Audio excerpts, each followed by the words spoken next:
This is the second episode in the cubic equation series.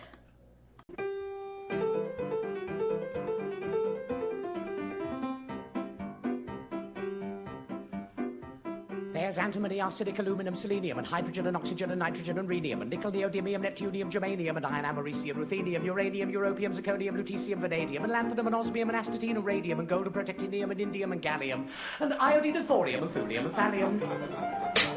There's yttrium, ytterbium, actinium, rubidium, and boron, gadolinium, niobium, iridium, and strontium, and silicon, and silver, and samarium, and bismuth, bromide, lithium, beryllium, and barium. Isn't that interesting? 3, 2, I hope you're all paying 1, attention. There's going to be a fire. short quiz later on. Okay. There's holmium and helium and hafnium and erbium and phosphorus and francium and fluorine and terbium and manganese and mercury, molybdenum and magnesium, dysprosium and scandium and cerium and cesium and lead, praseodymium and platinum, plutonium, palladium, promethium, potassium, polonium and tantalum, technetium, titanium, tellurium and cadmium and calcium and chromium and curium.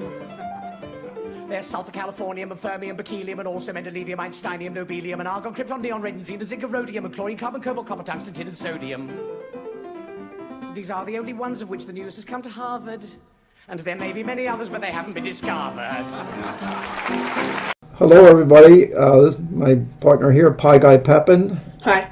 And I'm Chemical Charlie. And we're going to talk about cubic equations today. It goes up in a cubic way, and it goes negative in a cubic way. All right, now I'm going to add to this. If I just added a constant, it's going to move everything up. I'm going to add 4,000 to it. Everything moves up. All right. Now, remember the y scale is changing each time I make a change. So the y scale is 50,000 there, and so it didn't seem to move up by a lot, but it did. Okay. Move up by a lot. Now I'm going to add a linear term. I'm going to add a linear term, and I'm going to add a positive linear term. Now I'm adding a straight line to this function. That's there. I'm going to add a straight line to the function, and I'm going to make it 4,000. A big, healthy linear term. What do you think will happen? Less. Yeah, let's see what happens. Okay, so it's not quite as curvy. We push this side up with the linear equation and this side down. But if we do the opposite and make it minus, then we're going to jack this side up and reduce this side. So let's make it minus 4,000.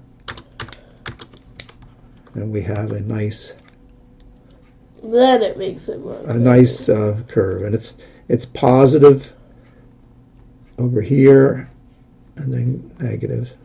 And again, it's because of this linear part that's being added to it. Let's make this just 50. So we make the... Okay, now we have a big, okay. Now, let's suppose we add a quadratic term in. Let's see what happens then. So I'm going to add a quadratic. So remember, a quadratic is just a parabola. All right. So it's going to be adding positive here and a positive here, and what's going to happen to this side? Then that side will move up. And this side will also move up. Yeah. Okay. So this one will go more higher, and this will be less negative because we're adding positive to both sides. Let's put 200 in. Okay, and you can see that this side moved up and is less negative than it was before. This side went up and is more positive than it was before.